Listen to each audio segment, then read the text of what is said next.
Hi guys, I hope that you are all safe and well. Sunday blessings to you all. I'm just coming on to do a little bit of a tarot and oracle review video for you all. Not done one of these for a little while now because they keep falling when I've got events and things.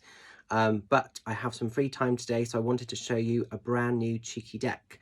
Just want to say as well, massive thank you to those people that came to support the night in Avebury yesterday. Wow, it was beyond amazing. It's definitely been the most memorable part of my little mini tour so far. An amazing night, so thank you so much for making me feel so loved and so welcome. Spirit were just on top form last night, and there was just so much love in the room. And that's the thing, the more that love can be shown on those evenings, the more evidence Spirit can kind of give and bring forward. And that was very, very kind of clear last night. So huge thank you if you were part of that experience. It does mean a lot. I'm really, really buzzing this morning, guys. Whilst I was there last night, we had the lovely Donna from Elements of Avebury. We had her stall there, and these cheeky little bad boys came back with me. So I've wanted these for a little while, but I felt like I was being blocked a little bit actually from having them. But last night it all just flowed, it all clicked into place. And this lovely new deck by Flavia, Kate Peters and Barbara Meiklejohn-free travelled back with me, and it is the Witch's Moon Magic Oracle. Now I know some of you diehards will already have this deck, but for anybody that maybe hasn't already seen this or hasn't already got it, this is the review. I've not worked with these yeah, I have had a little play this morning with them and they feel pretty cool, quite good, but I've not actually had the chance to explore it properly, so we'll have a little look now and see what we've got going on. So this has been created by Solaris, which you can see their logo on the bottom. I will say I do love the Solaris publishers. The quality of their decks just always seems to be a little bit higher end to me than some of the others, so lovely to see that.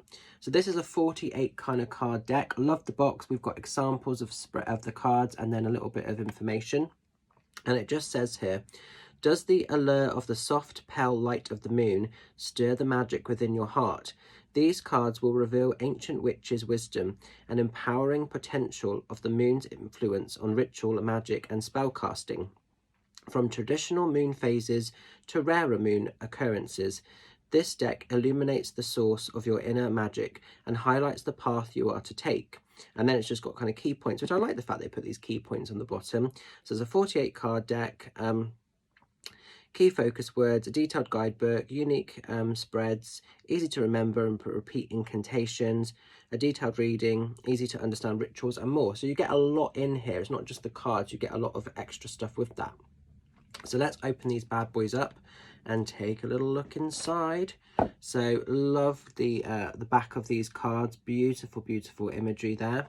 Now these cards are all gilded. Oops, try and get the book out as well. So the cards themselves are all gilded, beautiful silver gilding, as you can sort of see there. Lovely oracle size, great stock quality, nice and thick, nice and rigid. These are good. This is the book, which we'll have a little bit of a look at in more detail later on. So running through, and then on the back we've got the guys themselves, Barbara and Flavia, looking fabulous as always. So what we'll do, I'm going to literally just show you, I'm going to run through and show you these cards so we can have a little look and a little see. So each card has like a name and then it's got a keyword underneath. So like this one, moon scrying, and then clarity. I love the border around the edge as well. This deck feels to me like it's quite, obviously with the phases of the moon, you've got light and dark, kind of good and bad. I know full moon really sort of knocks me out, whereas a new moon repairs and restores my energy. So I feel like this is almost like a deck that harnesses and shows the light and the dark side of what the moon offers, because it isn't all fluffy and you know, great. Sometimes when we're working with aspects of the moon, it can be quite emotional, it can be quite overwhelming, and you know, the moon offers a shadow side as well. So it's nice that this deck encompasses all aspects, the good, the bad and the ugly almost. I like that. Really, really lovely artwork, as you can sort of see here. Now the artwork is designed by Kate Osborne, I will say. So that's really, really lovely to sort of have that in there as well.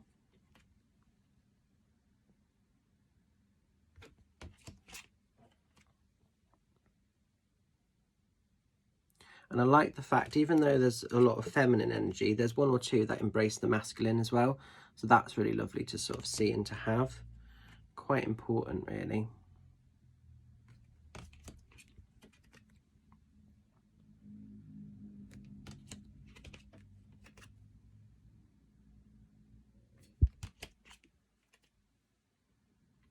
So obviously that's the one on the front cover. Love that one, brilliant.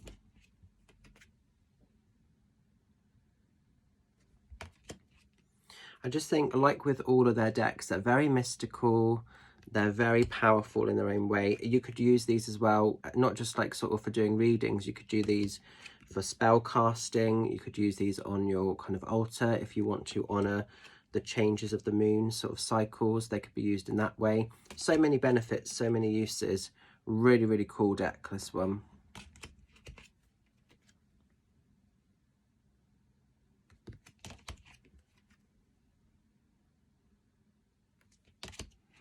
So I want to show you, I probably will show you all of them, like I say, because I want to show you enough of these.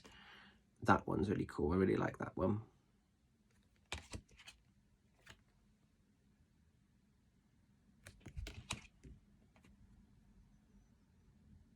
Obviously, with the moon being feminine as well, I love the fact there is an emphasis on the feminine energy within this. We've got some very gorgeous, glamorous, mystical ladies. This is a cool one.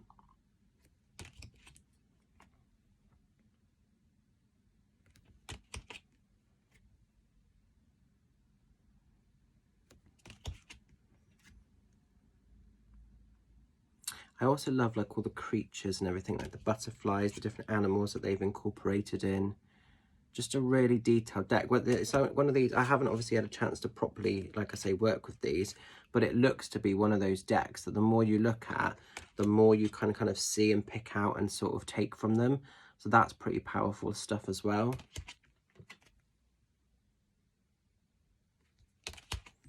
I think in terms of like overall kind of quality and performance and everything else, I saw a hare last night when I was driving back. We had a fox run out in front of us, didn't hit it, it was all good.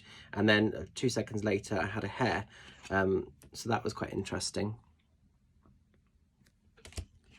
All right. I was going to say, I think this is definitely one of those decks that's a complete 10 for me. 10 on the artwork. I just love everything about it. Really, really cool deck, this one.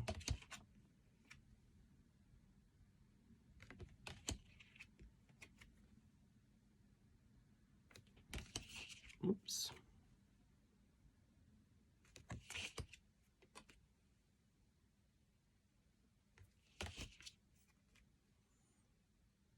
And the final card. Ah, that's nice. Brilliant. And I like all these little sparkles. I love all these like finer like little bits of detail, and even like the pentagram at the top. I really love the border on this, actually, particularly like that. So guys, that is the deck in its entirety. Oops. So what we'll do, we'll pick a card for this Sunday, and this will also reflect the coming week ahead. Then we'll have a look in the book and see what the message is and what the message holds for us. Oops. So picking a card for this Sunday for the highest of good to reflect the coming week ahead. Ooh, okay, so we've got here Fire, Moon, Magic, Ignition. You can see that there.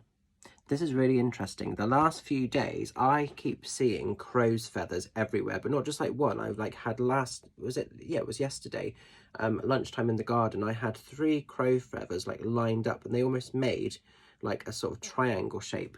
So that's interesting that like, there's a crow in this card, or I don't know if it's a raven or a crow, but something of that ilk, you know. What we'll do, we'll find this one in the book and we'll have a little look what it has to say. So what I love about the book, you know, you've got a little bit of information in the front, like an introduction, how to use the cards, and then there's some examples of spread options, and then we go straight into the meanings. So let me just find this one in the book and see what the message is for us. Okay, so here we go. So the incantation, I'll read that first. So this is like a little spell that you could do if you needed to. So ignite the flame, let the magic begin. Passion fuels the desires within. Feeling the heat, candles to light. Spice up my love life, tonight is the night. This moon magic is said and done, so mote it be with harm to none. Okay, so I'm getting a feel of what this could be about now then. That's cool. So then it just says moon guidance. As witches heal from the burning times and the persecutions of yesteryear, there still remains a deep affinity with the projective and transformative energy of fire, for a lit flame plays a hallowed part in magic, ceremonial and ritual. The element of fire highlights the path of the witch, who manipulates the power of the flame for its warmth, life force, and destructive nature through spell work and healing purposes, illuminating the way. Allow its essence to purify the body and spark your spirit, igniting the inner flame of passion in your heart with strength and desire incites your life's work and spices up your love life. Eliminate any negative thoughts and behaviors by imagining etheric flames raging and consuming any darkness that lies within you, cleansing doubts and worries that have darkened your outlook. Fire is not to be feared. It's your ticket to full empowerment, fulfilling your ability to kindle your true light with full might, vitality and vigor, and ignite your magical power. So I see that as almost like you could, you know, if you're needing your love life spiced up, then it's an aspect of that. But I also think this is your own personal passions, and it's almost like the relationship you're holding with yourself. It's not just this sort of the flame of passion from external places. It's your own passion from your own source within, isn't it? So that's interesting. So if some of you feel like you've lost your shine or your sparkle, that's really what's being encouraged there. I see that as. And then it just says at the bottom, moon magic. So then it's got phase full, goddess mother, power, passion, love, attraction, warmth, desire, strength, empowerment, and transformation. And then it says rituals here. So if you were to do a little ritual, fire walk sky clod under a full moon for empowerment and transformation. Allow a candle flame to burn down to seal the spell. Fire scrying. I love to do fire scrying. Stare at a lit flame or fire without blinking. Watch pictures take shape, or close your eyes and see the fire in your mind. Push the picture down into your heart to connect with the fire's essence. So that's the meaning, guys. So that's really interesting. So kind of quite a cool message for the week ahead. So I sort of take from that and see that as, if your love life needs a boost in some way, use it that way. But I also think this is about your personal transformation. This is your personal light that you hold within. And if you feel like that's not been seen, or if you've not allowed that to come out very much of recent times, connect it all back up. Brilliant. So I like that as a cool message. So I think, like I say, overall, this deck is a 10. Normally, like Flavia and Barbara's decks are, to be honest. I don't think I've ever had one that I've not particularly liked. So this is another great one within the collection. So it is the Witch's Moon Magic Oracle. If you feel guided to it, if you like it, check it out. Give yourself a little treat, and I just know that you're going to love it. I know that when I start working with this properly, it's going to be amazing. So I'm going to leave it with you. Stay safe and well. Have a fabulous week ahead, guys, and I will catch up with some of you lovelies very soon. Much love. Bye for now.